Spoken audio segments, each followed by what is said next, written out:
So we're really happy that you're with us today, and we're so happy to see such a healthy turnout for this talk, which is a really, really important one. So maybe I forgot to introduce myself. I'm Wei Lin. I'm from Ethos Books, and we are very happy to organize this as part of a series of conversations that we're organizing as part of our Ethos Dreams pop-up. So we're going to be here till 6 August, and this is the second of 3 conversations that we're organizing. And today's conversation is on sustaining communities, the mutual aid movement. So before I jump into the conversation and introduce our 3 wonderful speakers for this afternoon, I would just like to give a brief background about Dakota Dreams, without which none of this would have been possible. So if you turn to the back, we have Vienna over there. Could everyone please give her a round of applause? She is one of the 5 co-founders of Dakota Dreams. And so they are actually entirely like retiree-run bookstore. And it's just a front, really, because what they really do is to reach out to the elderly in the community and to really like have conversations and do outreach with them. So they do extremely wonderful work. And if you'd like to support them, there's a shelf where you can find pre-loved books. There's comics, there's children's books, a lot of children's books. So if you have any little ones in your life, feel free to browse and pick up a copy or 2. And Ethos Dreams is part of our National Day initiative, actually, and we thought it was quite an apt timing to launch this. So the campaign that we are doing is called The Singapore I Recognize. The Singapore I Recognize, which some of you would already probably heard about over social media, or if you have checked out our postcard station. So if you have thoughts about the Singapore that you recognize and want to see, we would love to hear from you, because we are collecting kind of a tapestry of voices in the lineup for like our closing weekend. Very exciting stuff. So without further ado, I'd like to introduce the conversation for today. So today we're going to be talking about a very important movement, which is the mutual aid movement. And we're trying to understand through our 3 speakers, so how might it reshape the way we understand the way we engage with community, care, and solidarity in our daily lives. And we're very happy that Dimitra and Sudesna are here with us today from Migrant Mutual Aid, and Gerard from Beyond Social Services. Is such an honor. So they will discuss their work and experiences as members of various mutual aid networks, and explore the merits and challenges of developing thriving and sustainable mutual aid communities. Oh yeah, one more thing I have to say. So all purchases from the Ethos Dreams pop-up, 10% will be going to the Standing Solidarity Fund, which is run by Migrant Mutual Aid. So you can find out more about it later. You can talk to any of my colleagues about it, or of course, Dimitra and Sudesna would be the best people to talk to also. Okay, without further ado, I'll introduce the speakers. So Dimitra works in marketing and is an organizer with Migrant Mutual Aid. She's of Bangladeshi descent. Her main focus is on creating communities that are rooted in care and solidarity with marginalized bodies through her work in MMA and the body within. Sudesna is a medical doctor of Bangladeshi origin working in a public hospital. She engages in community work at the intersection of migrant justice and access to healthcare services. Part of this work includes building mutual aid networks, health education, and advocating for fair work. Lastly, we have Gerard, who spearheads Beyond Social Services. Beyond Social Services rallies different segments of our society to look at our social challenges, especially those found in Singapore's public rental housing estates. Beyond Social Services facilitates community building in low-income neighborhoods to create a nurturing environment for children and youth to grow into confident, caring people who have the opportunity to pursue their aspirations and give back to their community. After 40 years of service as a youth worker, family therapist, and community builder, Gerard is a firm believer that social work is not simply about problem solving, but is a peace-building process that engages people to be a little kinder, fairer, and more cooperative. So without further ado, I'll pass the time on to our speakers.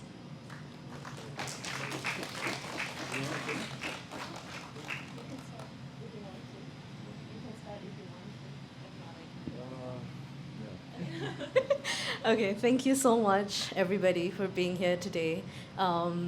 as we are very grateful to Ethos for having us here today. Migrant Mutual Aid has existed for 3 years now, and this is only our second time being in public, sharing about our work. And so this feels really good. And thank you to Ethos for also donating whatever proceeds to the SSF, because that is a very important part of our work, and we will be sharing about this later. I think we have a bunch of guiding questions from Ethos that we will delve into, but Sudesna will also open up the floor to you from time to time to get you more involved in the conversation, to also learn from you, because mutual aid itself, it's a lot about learning from one another. That's how we operate within our organization, and I suppose for beyond as well. So yeah, we will have questions for you as well. I think we can start with our very first question, which is simple. What is mutual aid? And I will pass the floor to Gerard to start us off there. I thought you were going to start the conversation. Well, all right, shall I start with a definition? At least the definition that I'm used to. The simple definition for mutual aid, I guess, is if I help you, you help me. Right? It's just a lot about mutuality. And yeah, but when I got to read this just before this, and I could see that they broadened the definition to say that if all of us were in a group and we were aware that there were problems that needed to be solved, and that we were aware that if we contributed and we self-organized, we could solve those problems without other people. That self-organizing is also a type of mutual aid, isn't it? According to this definition. Yeah, but I need you to clarify. Yeah, thank you. So for those that are at the back, I'm just going to read one of the quotes by Dean Spade, who himself is a professor that has written a lot about mutual aid. So in his book, he had written, mutual aid is a term used to describe collective coordination to meet each other's needs, usually stemming from an awareness that the systems we have in place are not going to meet them. So the second half of that quote that recognizes that there is systemic failure in why we do mutual aid is very important, especially in the work that we do in Migrant Mutual Aid, and I believe actually the same case for Beyond, because mutual aid is not ever meant to be the end goal. It's really a safety net, because we recognize that, okay, yes, we're all here to advocate for each other. Of course, we all want a better standard of living, abolishing the Lorry movement, which we've been talking about a lot the last few weeks, and all these other like basic human rights. But we know that it's going to take us such a long time to get there, and in the meantime, there are so many day-to-day emergencies that we need to respond to. Sometimes these are, I'm going to speak like in context of the work we do, just so it's more contextualized, because I also feel that if, like, for example, 3 years ago, if someone had said all these things to me, it sounds very theoretical. So, let me know if you need more practical examples. So in the context that we do, for example, the crises that we respond to would be urgent repatriation or urgent medical need, even, I think because medical really takes up a lot of what we do. Sometimes it can be family needs as well, or even when a worker passes away tragically, and then how his family is going to survive from that. And that's in context of a male migrant worker. But yes, so that's mutual aid. Actually, I don't have like a set definition, because it's something we just practice. But yeah, I think this quote essentially summarizes it, where the first part is us coming together to come up with that solution, and the second part is it is because the systems are not in place yet. And it's really important that in the process of doing mutual aid, we are still like recognizing that we shouldn't be doing this in the first place, or there needs to be better safety nets so that it doesn't have to be, the responsibility of helping each other doesn't have to be on individuals, or yeah, on people who are trying to really survive their day-to-day. And that was very long. Yeah, just to add to that, Sudesna herself, we have a monthly newsletter. She herself has mentioned it in one of our newsletters that mutual aid has been around for a very long time. It's a very communal thing. It's what we do for each other without even having the term mutual aid, where we are looking out for each other, we're taking care of each other, whether it's a friend, whether it's a neighbor. So it's something that is very natural to us human beings. So that's something that I would also like to add. And mutual aid is also about, apart from taking care of each other, just to, I guess, summarize to this point, it's about critiquing the current system. It's about revealing what the gaps are, and it's about dismantling it eventually because it is currently not working for a whole group of people, and in our context is migrant workers. So on top of the fundraisers and the response to crisis, there has to be that constant work as well. To call out the system. And if you go on our Instagram, you will find that every single fundraiser, we do highlight what the systemic failure was in that particular case. Yeah, so that's that is how we define mutual aid. This is what we have learned from the work, and yeah, we are continuing to learn from it. Do you have anything else to add to this, Gerard? Well, I thought I'll just pick up on what you said about mutual aid being a very natural thing. I guess all of us, when we need help, we look for people we know, our friends, and we get into a type of implicit understanding, like I help you and you help me back. I guess that's mutuality and that's mutual aid. I've been a human service professional for 40 years, and I've worked with the system. So I think in the last 10 years or so, Singapore developed a very professional human service professional system or social work system. So over the last 10 years or so, all in the name of progress and professionalism. Unfortunately, I beg to differ. I think they are professional in terms of they have credentials. People have to sit for exams before they can get a job and things like that. But that whole development has, in a big way, destroyed mutuality. That's where I'm coming from. How so, right? Because everyday problems that we have that we can resolve tend to be farmed out to professionals who tell you that they know how to do it better. They have the solution and the best practice, and that's quite unfortunate. That's absolutely unfortunate. Because I think the professionals then, because they are funded and we have a job to do, we have to show that we are doing something for the salary that we get. We tend to overpower communities and people, and we tend to compete with the wisdom of the community. And we even replace the wisdom of the community. So that is something to be aware of when we are talking about mutual aid.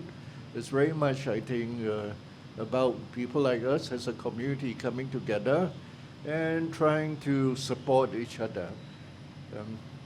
Yeah, shall I go on, or you want?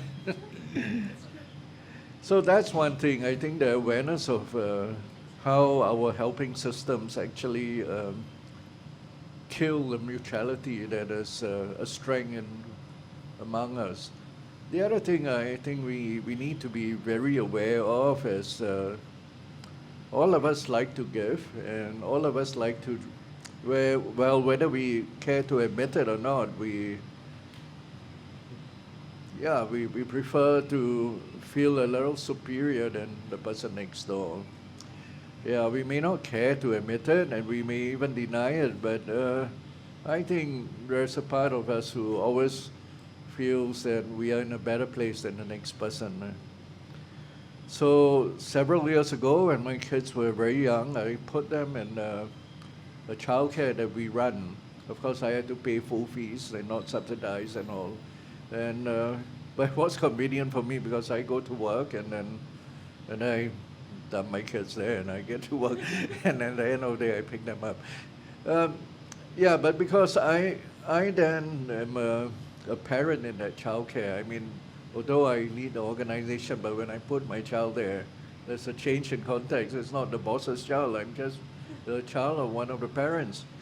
And so every morning is the routine, right? Rush, go, leave the child there. And one morning, there was another parent, and he had several kids. I can't remember how many, at least 5. And he stopped me, and while we were dropping off our children, and he was just talking a lot about all the problems that he had and stuff like that. And as I listened, I mean, we just listened to each other, understood each other and all, and then eventually at the end of it all, I walked away and I said, well, if you need any help, you can call me. But that was when I kicked myself tremendously because out of habit and out of being the professional, that was what I said, out of default, out of, yeah, just something out of habit, a very bad habit actually.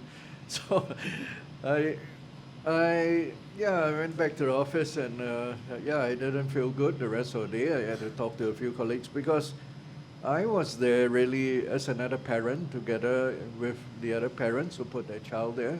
Nobody asked me to put my child in a school. I chose to put a child with the school. And in a way, I have to be in solidarity with the other parents who are from the low income background.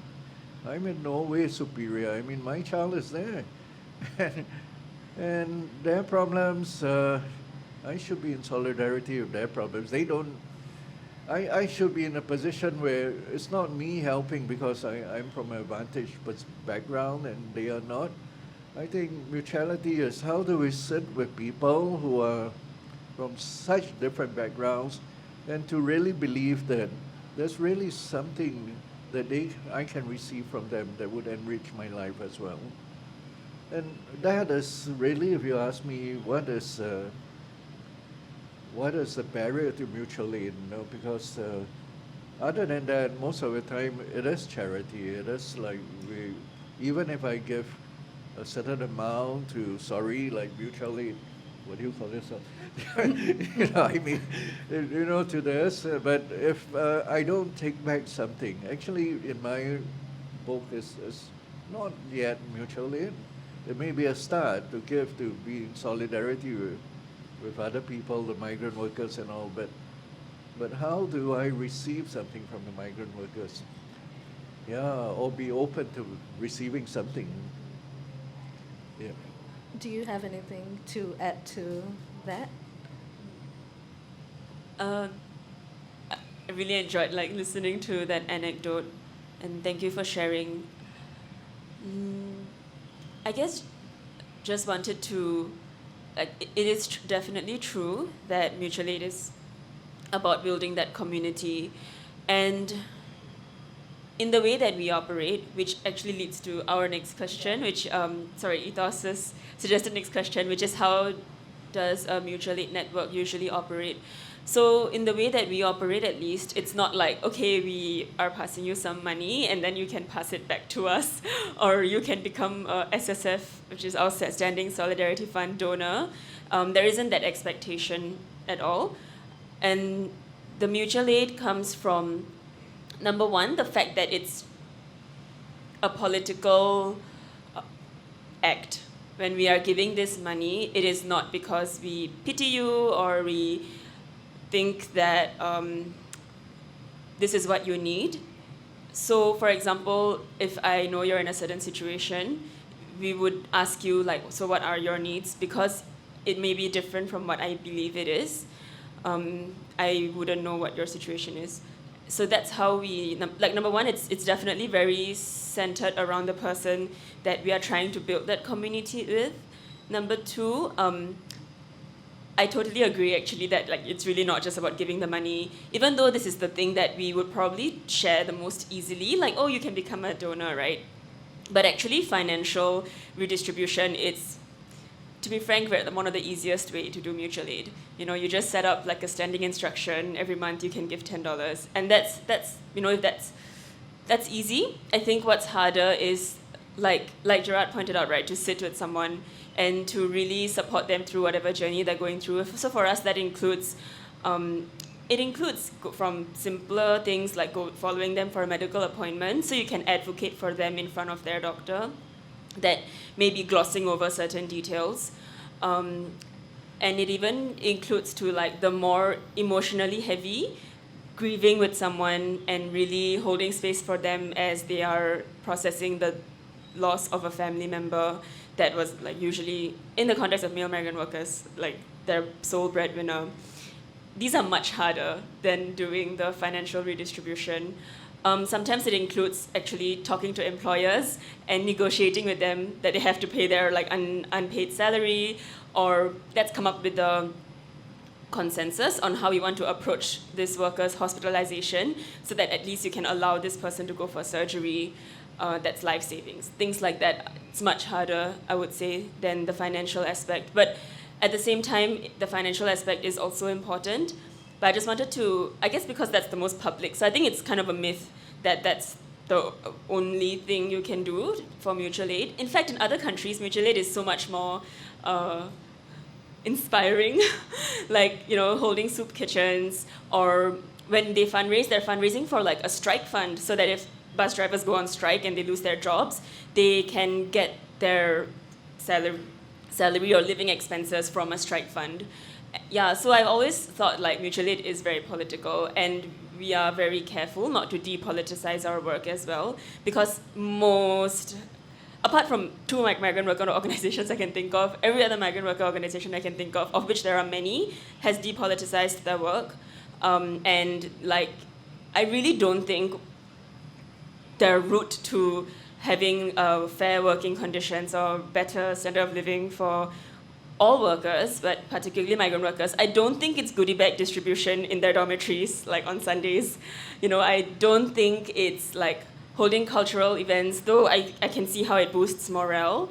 But, you know, these are things that need to happen hand in hand with all the other topics that, you know, I wouldn't rehash, but that we talk about when it comes to just like fair working rights.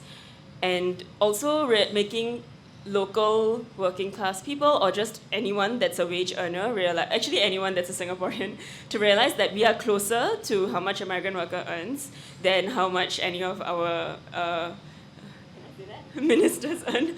So we are really, or anyone who's like a billionaire in this country, right, with like the highest billionaire per capita in the world, earns. So it's not us against them at all. I mean, that's just a lazy way to look at it, but it's a natural way, and that's how people want us to look at it. You know, that's how we are trained to look at it. That like it's me against them.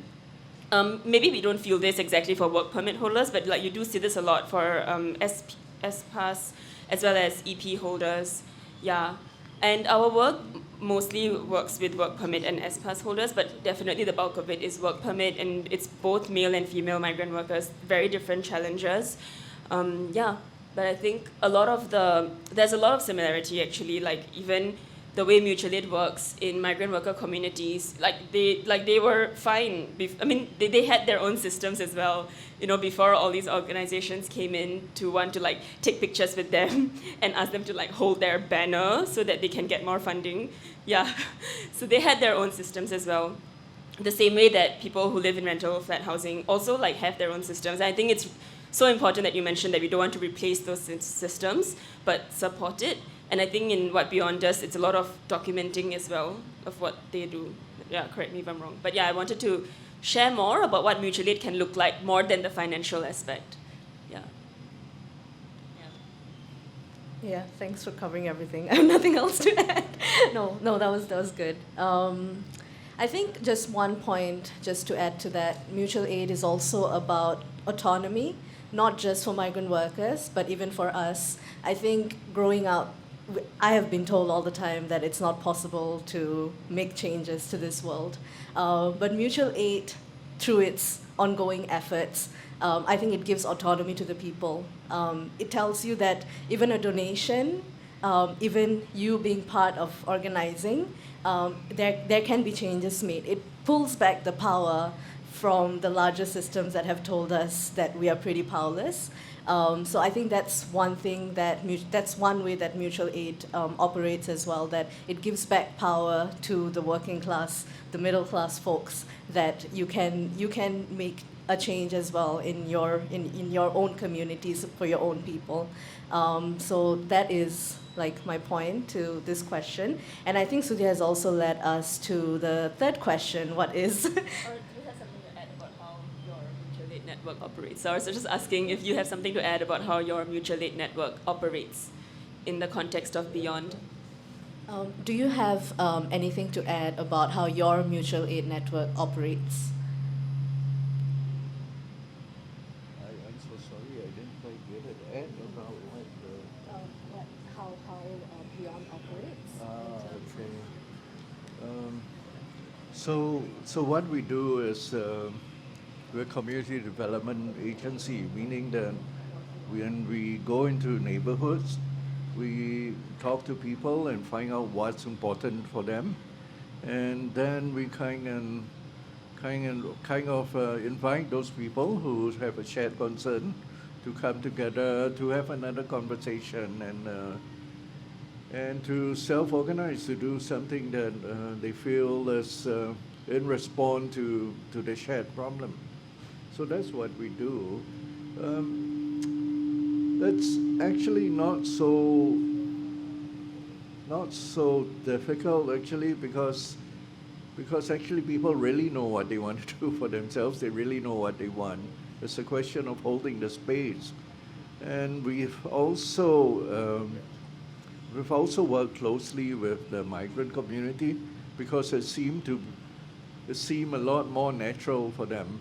So at one of the neighborhoods, a few of the residents wanted to start a kind of a helpline, and they contacted, I think it was a Filipino community, domestic workers, yeah, and they had a helpline. So we had a meeting between our local residents and them, the Filipino community, and it was good, a kind of exchange. There was a type of solidarity in the sense that even though they one are citizens and the rest are not citizens, I think the solidarity is around the fact that that there is hardship. Both experience a time of hardship, and but more importantly, both actually have the ability to do something about it. So that's the solidarity to believe that they can actually make a difference for themselves. Yeah. Thanks, Gerard. Is it okay if we move on to the next question? Okay. The next part is the difference between charity and mutual aid, and I think it's a very important distinction to make, and it's something that we talk about a lot, even in our weekly meetings. How do we operate differently from that? And I think I'll just start off by saying that the same systems that have not been helpful for example, for migrant workers, for certain groups of people in our society, we cannot replicate those systems to support them. So that's where mutual aid is a little bit different, and you can also refer to our board that we reuse in every rally and every public event. So the difference between mutual aid and charity.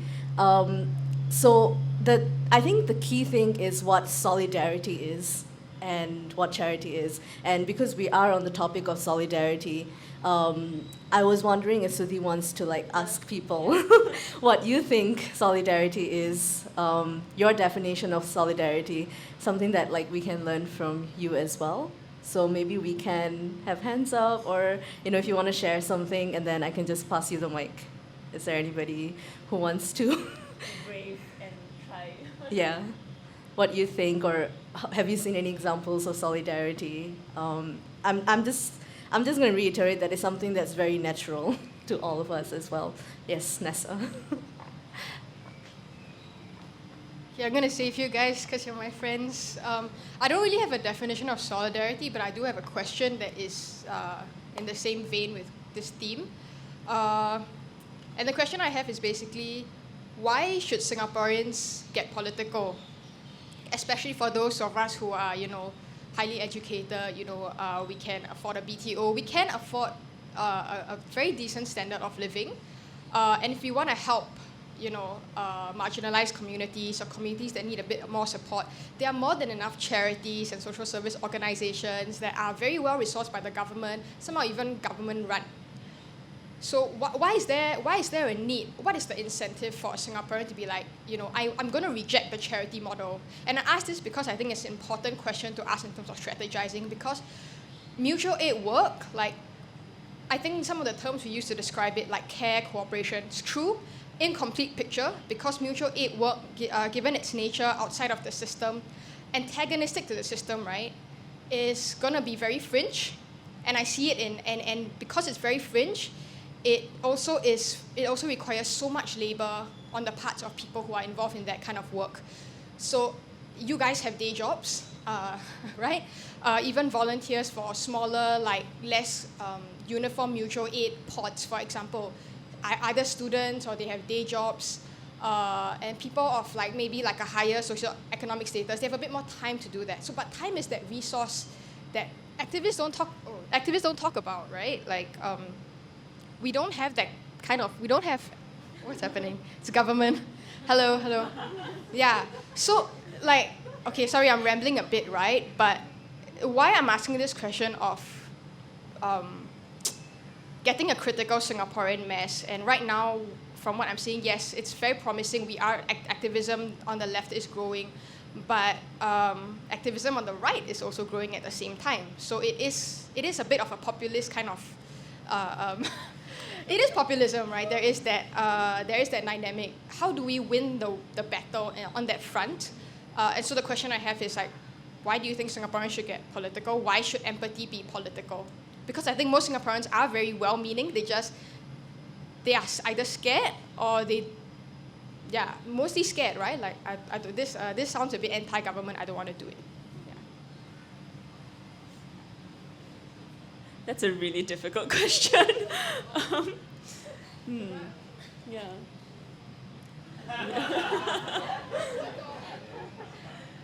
Actually, does anyone want to try and answer that? Because I'm also curious to know what would any of you think?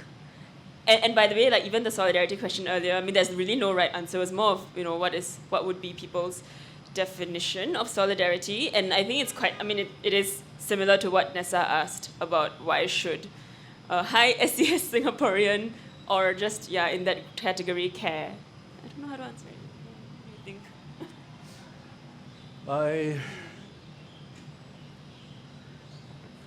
I'm afraid to hazard a direct answer, so I would just share some observations that we have.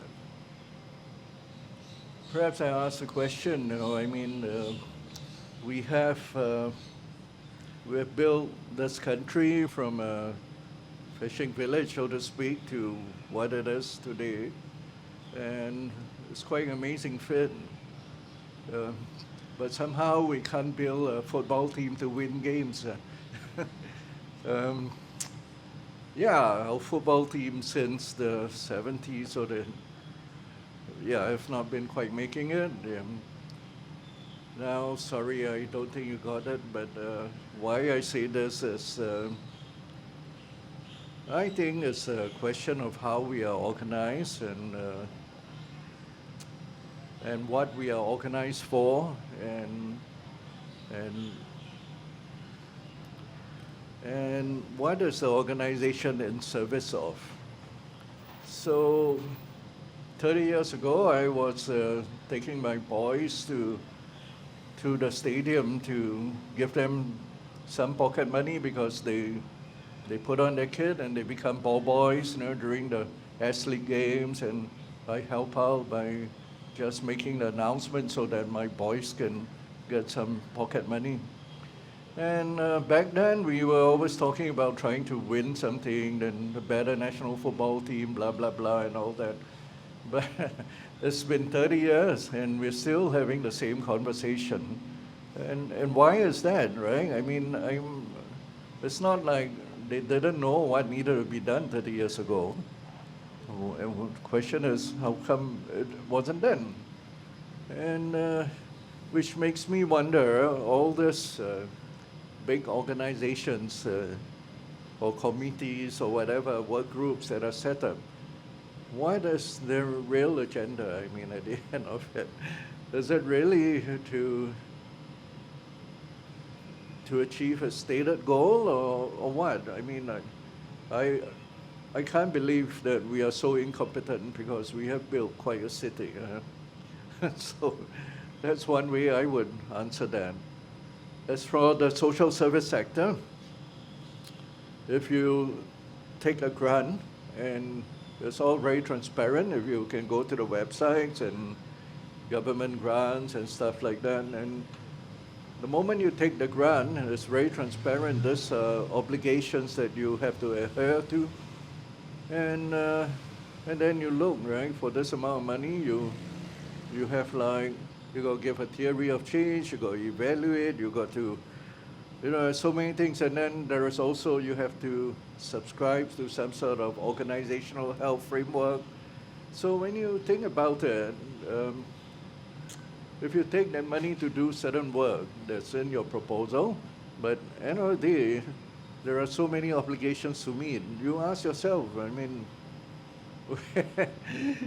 where is that energy going to come from? I mean, who's going to do the work? Because those are obligations, right? So sometimes the way we are organized is really not to problem solve, I feel. We are not organized to solve problems. We are, I don't know what we're organized for, I won't dare say, but if I look at the way that we have been organized, whether it's football, social work, or what, we haven't been, we haven't been so strategic or efficient. That's as much as I would say for now. Yeah. Does that answer your question somewhere? Yeah. I guess we're still on the topic of the difference between charity and mutual aid. One thing for Migrant Mutual Aid, because we are not a charity, one thing we can do is support families overseas. So when migrant workers die, there's a very big intergenerational impact. The family continues to be stuck in this cycle of poverty because the family loses its sole breadwinner. And sometimes it's not just a wife and a kid, it's parents, it's brothers and sisters who have been relying on this migrant worker to continue living. So because we are not a charity, we are able to support those families because as far as I know, if you're a Singaporean charity, you won't be able to contribute funds overseas. So we do support a lot of widows. We do support children as well. And I think that is something to say about the charity model. It has a lot of limitations. It has a lot of criteria that you have to meet in order to get the support. And in that way, I think it also individualizes problems. It tells somebody that it's there at the end of the road. You can come to us for help towards the end of the road, but it is ultimately you have to meet all these criteria, and then maybe up to our discretionary, we will support you. And this is something that I have faced personally while trying to get help from family centers in Singapore, where people have just looked at my case and said, oh, well, you have not done enough personally, while ignoring all the other systemic things that I have experienced. So that individualization of a problem is something that we fight in mutual aid. When a migrant worker comes to us, there's a lot of trust that, like Sudhi always says, we find reasons to help them, not to not help them.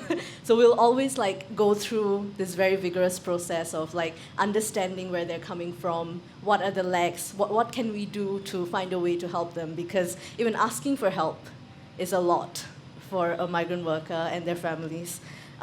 So I think these are some of the key differences that I've seen while like doing casework in Migrant Mutual Aid, that we really find ways to help people and not put all these barriers and make it inaccessible for them.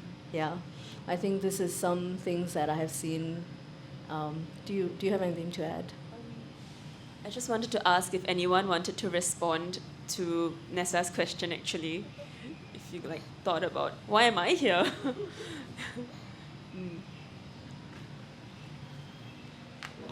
Actually, I just want to respond to your question regarding solidarity. For me, solidarity is resistance. And I totally disagree that we need critical mass to make a change. There is power in the margins. And movement building takes time. It's not overnight. It's not 1, 2, 3 years. It could take 10, 20 years. So I have lots of admiration of what you're doing and what you're starting to do and the conversations that you're having. However, I feel like you are not at the stage of being political yet, right? Which is what something you alluded to earlier, where this is not the end goal. This is not the fundraising or distributing funds. It's not your end goal. It is merely a step, right? For me, when we talk about so-called vulnerable communities, I don't like the term vulnerable.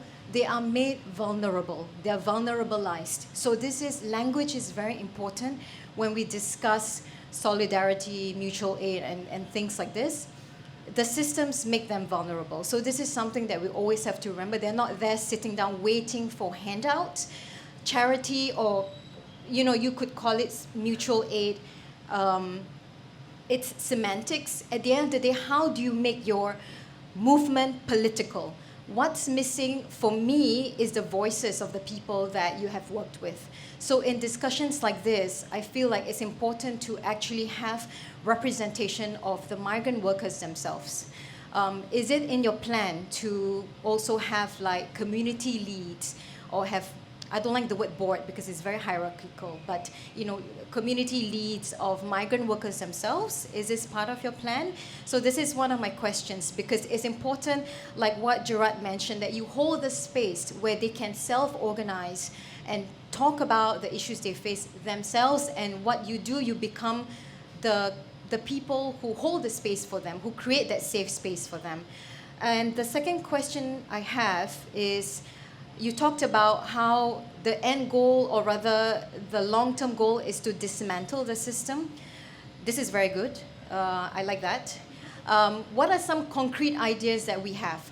What are some policy or legislative frameworks that we're looking at that we can advocate for? What are the holes? Who are the allies in the parliament that we can work with? I know that's very difficult given the situation today, but who are some of these allies that can actually raise these issues? Have there been MPs that have talked a lot about the rights of migrant workers and things like that?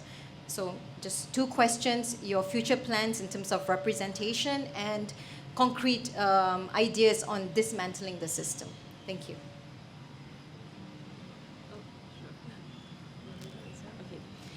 Thanks for the questions, and I totally agree with you in terms of representation. Actually, we've mentioned this before, where our end goal is to have this entire organization run by migrant workers. But the problem is that they're already in such a precarious state, which is why all our fundraisers are anonymous. And there are people. I mean, of course, okay, I understand, but there are people who wouldn't even be comfortable with that, because they're like, no, I want to know who I'm giving the money to, or I want to see the receipts for myself, even though we are vouching for them, we are saying it's actually all verified, and there's a reason we can't say their name, reveal their identity, because they may lose their job, etc. So because of that, even though we work with migrant workers, they're not able to often be public. And I mean, if they're not even able to be public in terms of receiving money through a fundraiser because we raise the political issues, let alone them coming to a panel or even being on our website and saying that they're part of this organization. In fact, we have people on our team who are anonymous, even though they are not migrant workers, because of what we are saying on the website and on our Instagram. And they already feel precarious just based on that, even though they're not migrant workers. Yeah, so I feel that it's still many steps away before we can have someone very publicly be on our team. So at this point, it is much more private, anonymous. I do agree representation is important, but because that's just not feasible for so many of them, I feel like the closest person we were working with that maybe would have been public in a few years eventually was diagnosed with breast cancer and had to go back to their country, and is currently going to be represented by us to receive a fundraiser. And like they themselves were so involved in the mutual aid process, where they're helping us in the mutual aid process and teaching us like what they think is best in approaching these cases. Yeah, so just very, very difficult. Sorry, then the second question, what was the second question? Oh yes, concrete plans. I think, to be honest, I feel like the next, I feel like it's a domino, and I feel like the next easiest milestone, just in the migrant worker context, is really focusing our energies on the abolishment of lorry transport, because it is such a obviously egregious, is that the right word? Obviously horrible thing that like anyone from any country, when they come overseas and they're not actually normalized to this, it stands out. And if you read the news, it stands out. If you work in any kind of if you work in any emergency department, it stands out. I mean, it's really horrifying. Every time there's a heavy downpour, it rains a lot. And you're along any highway. Sorry, I'm what's the word? I'm going in circles a lot because this is like a very emotional topic for me. Yeah, it's horrible because every time it rains, they're literally putting garbage bags on top of themselves just so they don't get wet in the rain. I mean, when I think about why I'm in this work, or my friends have come into this work, I mean, eventually, this sounds a bit nationalistic, but eventually you do want to be proud of your country, or you do want to be able to say that, we are a society that takes care of the most vulnerabilized, absolutely. And I don't think we are there at all, especially during COVID. It wasn't even COVID has created these conditions. The horrible conditions were always there, and COVID was just like a tipping point where everyone has been saying that the dormitories are horribly overpacked. 16, 24 people or 30 people in a dorm is not humane. Migrant worker organizations have been saying that for years, and it took COVID for it to be recognized, but not even yet fully addressed, which is remarkable. Yeah, so to me, that's one of the reasons. I mean, to come back to why do we do this? Why should we care? And also because going back to what I said, we are actually closer to them in many ways than we are to the people that we probably work for.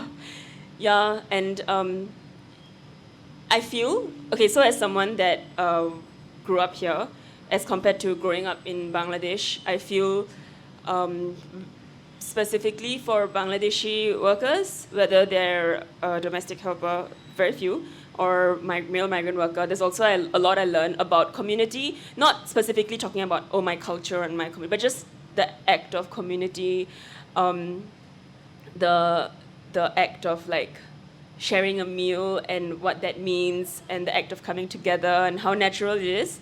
And likewise, so this year I've been doing home care in my profession, and with home care we see a lot of patients in rental flat housing, and a lot of these patients live alone or they live with someone that's working.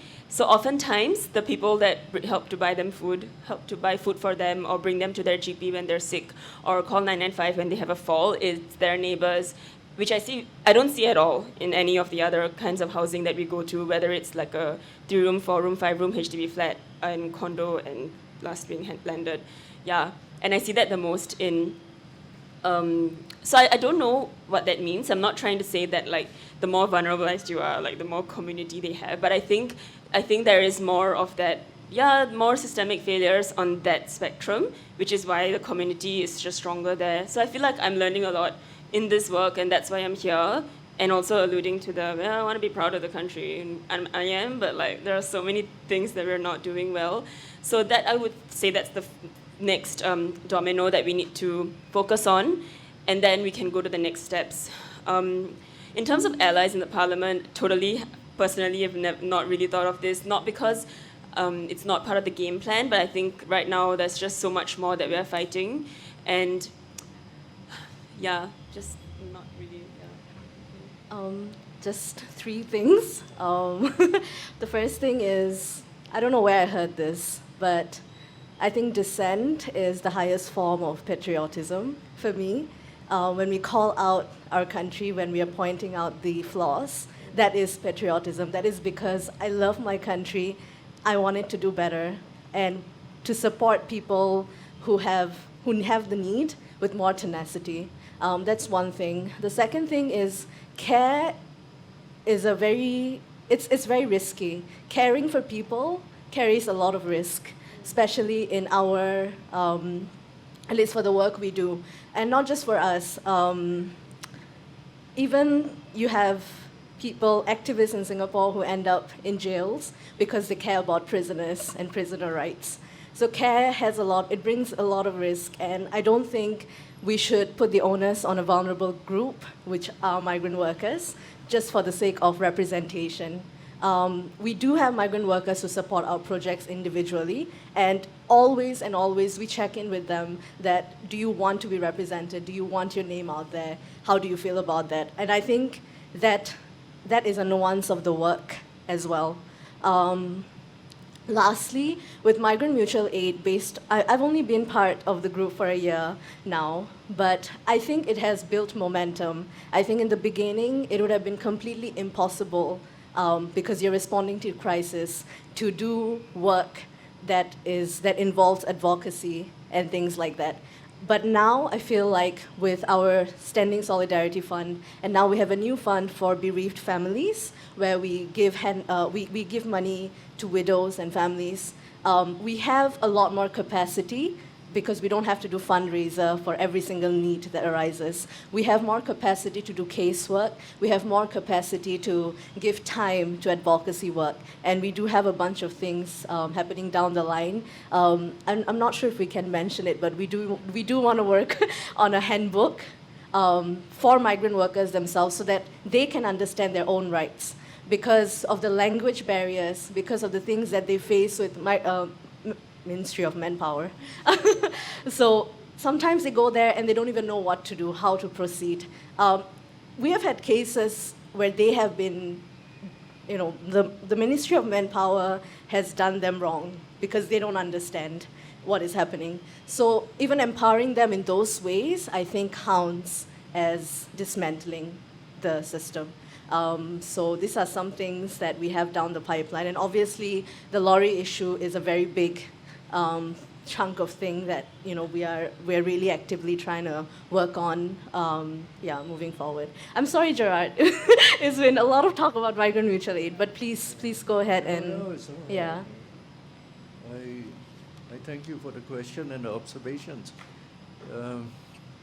I can only reflect on just to share some reflections of based on my identity or beyond's identity as a society that's registered with the Registrar of Societies. So there are regulations, there are very clear lines we can't really cross. We don't exist tomorrow if we do. Right, so I'm leading that society kind of, and I have to be very clear then how do I put it? What can we do, and at what point someone else has to take over? Someone like you guys, the activist space, and maybe I would say that organized services like us, we're not set up to actually bring about that type of societal change. Although when we go to school and we learn social work is about advocacy and stuff like that. Yeah, I saw those eyes rolling up there. Yeah, but the realities are how the country is organized and where the OB markers are. It's not even OB markers, the very hard lines are, or the red lines are. So one of the things that guide us is it's an adaptation from, it's called the ladder of empowerment. It's an adaptation from Sherry Einstein's ladder of participation. And the ladder of empowerment was by, if I'm not wrong, it's Elizabeth Rocha.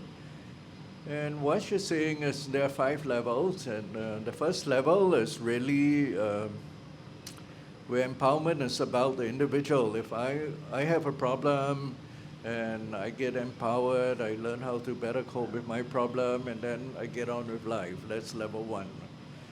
Level 2 is that I recognize that it's not just me, but it's also the society that I live in.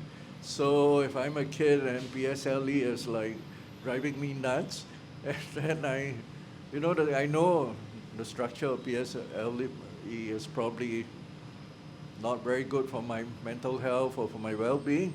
But again, I recognize that and I learn how to navigate that, okay? So that's like level 2.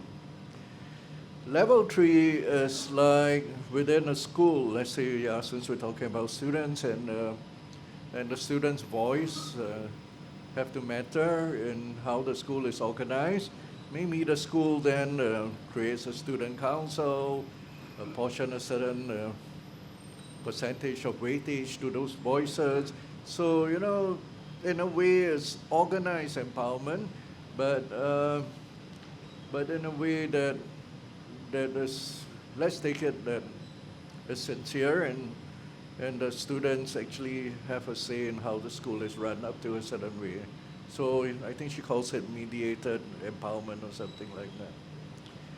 And there's level 4 empowerment, which is social political empowerment. Now it's very close to what we're doing, but as a society we have to watch at what point we have to get out of the way and let the people carry on.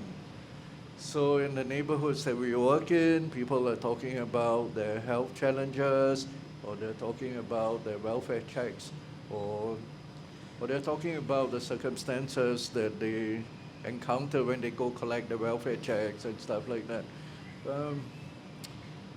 Yeah, that's where we are a lot more mindful, because it's getting into how people are aware of their social political conditions and trying to act on them. And of course, level 5 is political empowerment, right?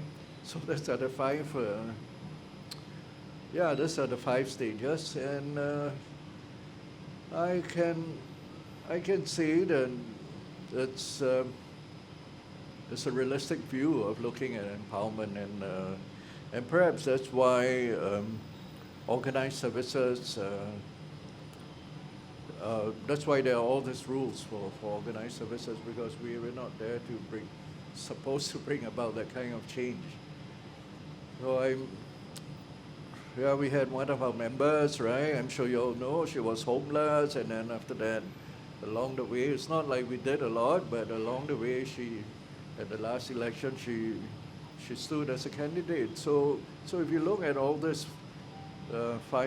this ladder, this 5 rungs of empowerment, it is really very possible. And there's precedence, it's happening, and so hold the space.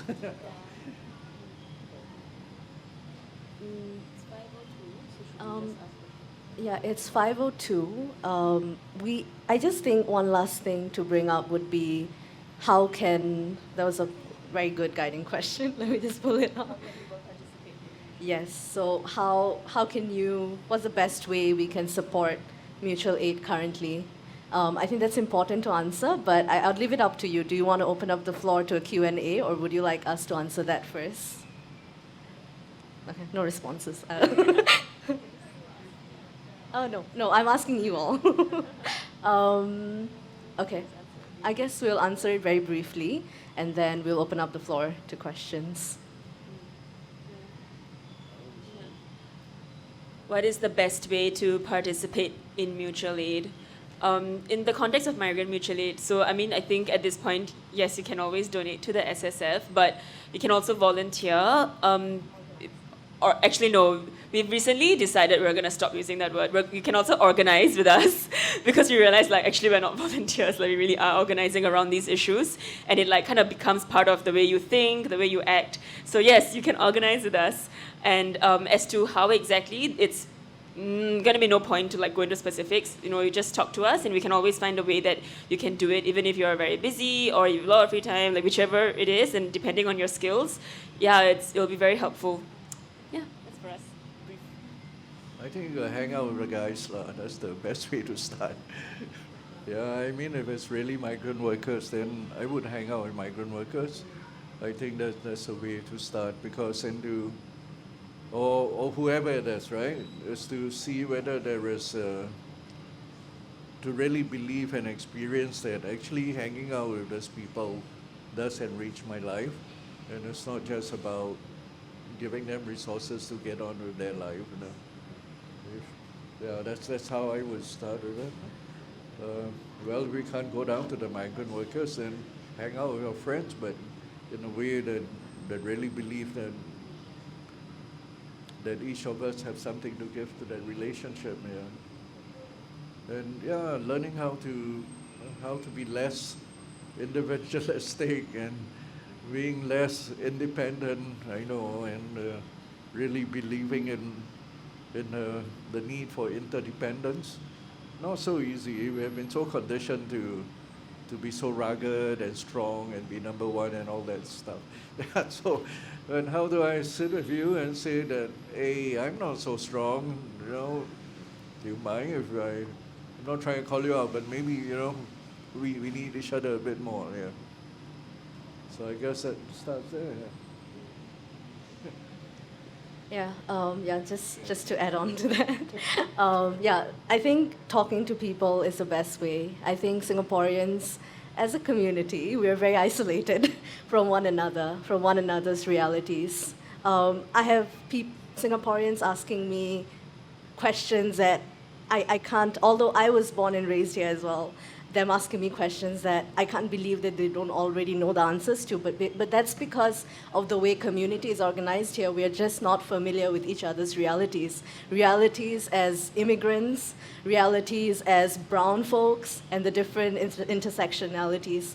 So I think it depends on the people you feel passionate about. For me, it's migrant workers because I'm Bangladeshi, and there's a lot of ways that I can relate to them, and all of that. But even within your own communities, even as individuals, I think mutual aid can happen. It doesn't need to be organized with a team like ours. I think talking to your neighbors, like Gerard said, just having conversations with people so you can understand their realities. And I think that's where solidarity steps into the picture, because if you don't even know what someone is going through, with empathy and obviously vulnerability and all of that, there is no way that you will know how to support them. Or even if there's no supporting, just being with one another, I think that's where we start.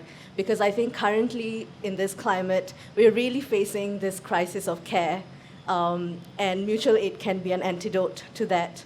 So that's just how I think mutual aid should be done. It doesn't need to be organized. It can be amongst one another, starting with conversations. Yeah.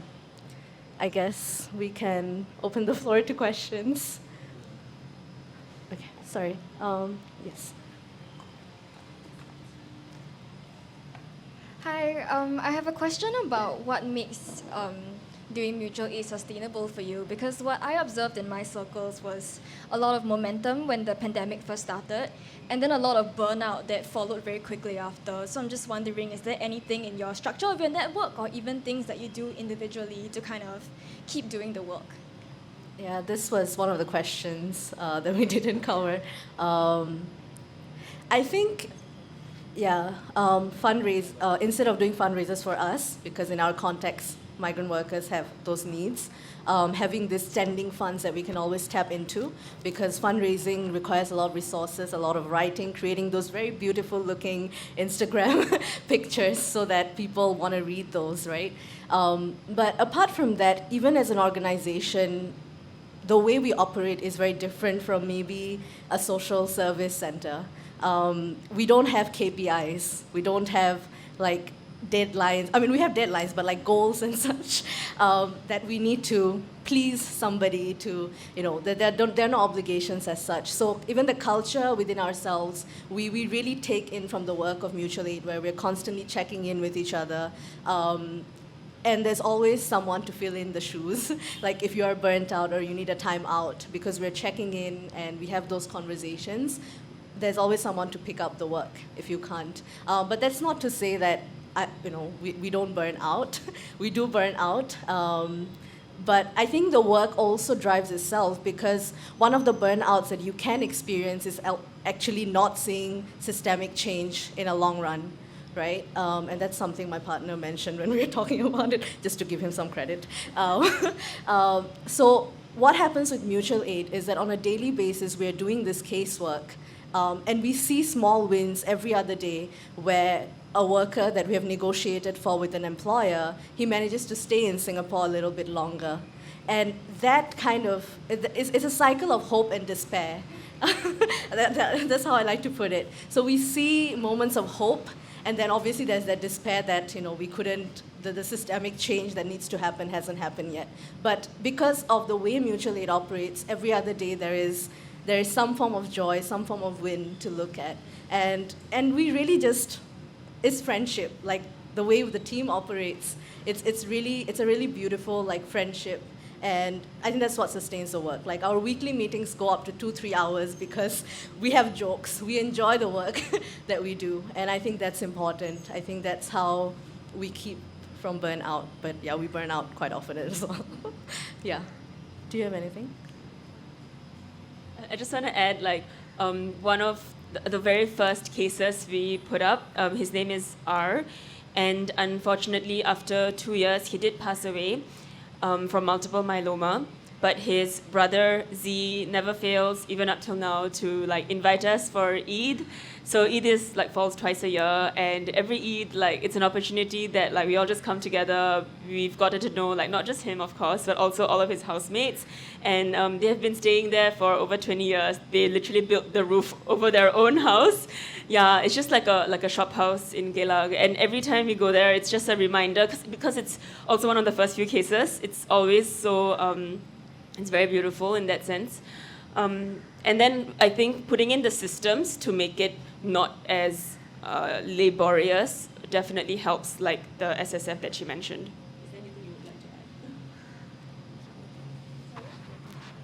The question was that how do we sustain the mutual aid work?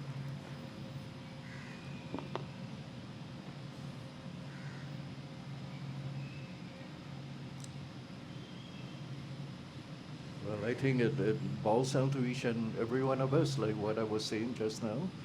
Do we think it's a better society if we live in a place where we count on each other and we intentionally try to be relevant to each other? I know it sounds so rhetorical, but the truth is, actually, we are all looking out for number one. We tend to be looking out for ourselves more often than we're looking out for each other. But we don't even consider that actually my well-being is dependent on someone else. Even though we may know, but we never consider it. Yeah. So it starts there, right? Yeah. Yes. Any more questions? Thank you for that question, so that we could address that point. I think we are at, it's almost 5:15. If you have one more, any other questions? Yes.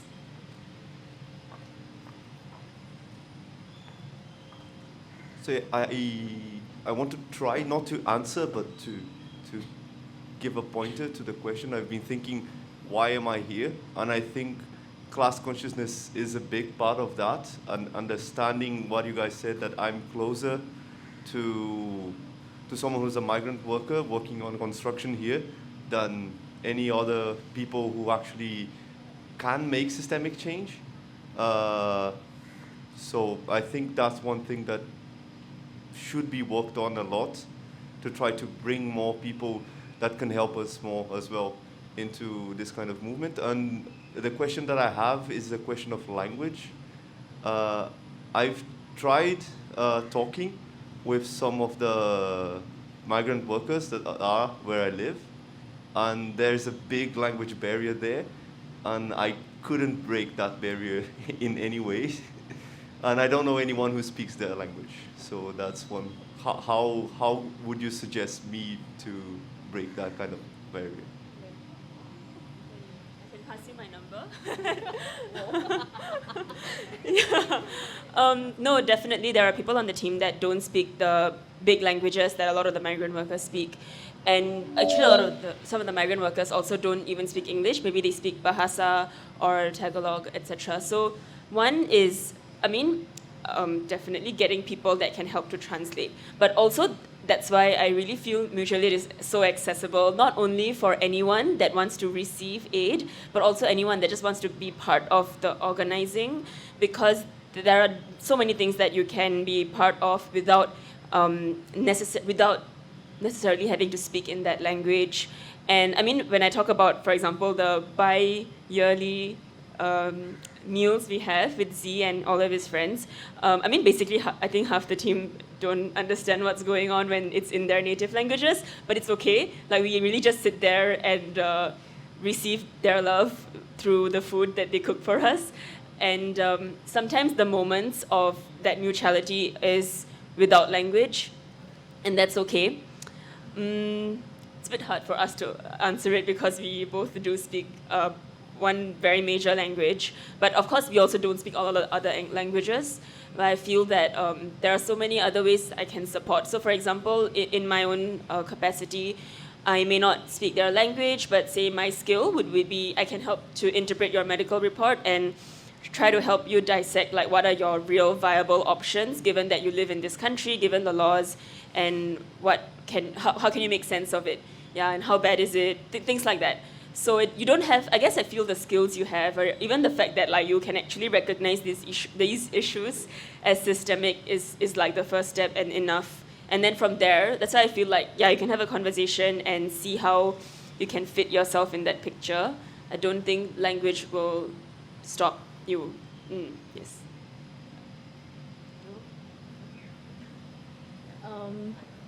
Are there any other questions before we close off this event for today? Okay. We just wanna, I just wanted to say thank you for staying past 5 p.m. Thank you. Thank you so much. Can we please give a round of applause to our three speakers? I think that was a really insightful conversation, and you've provided us with a lot of food for thought.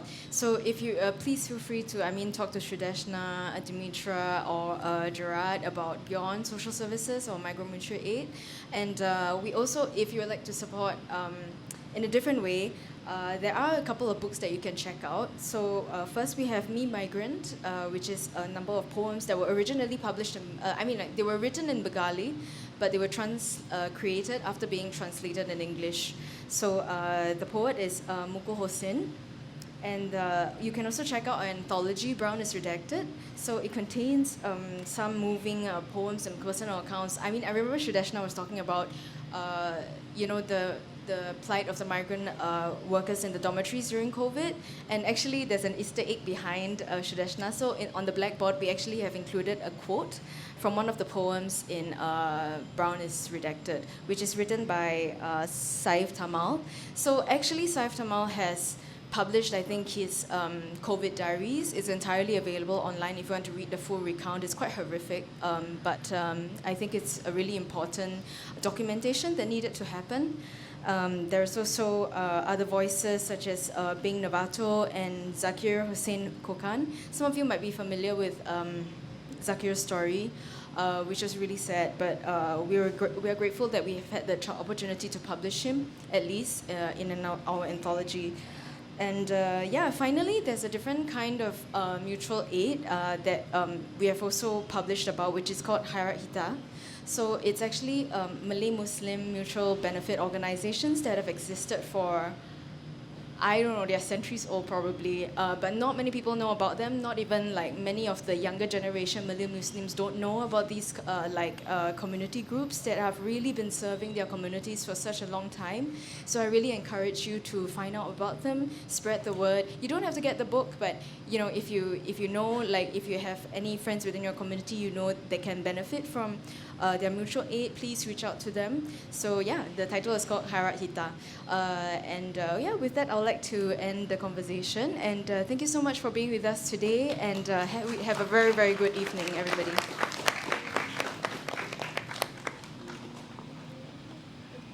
Thank you.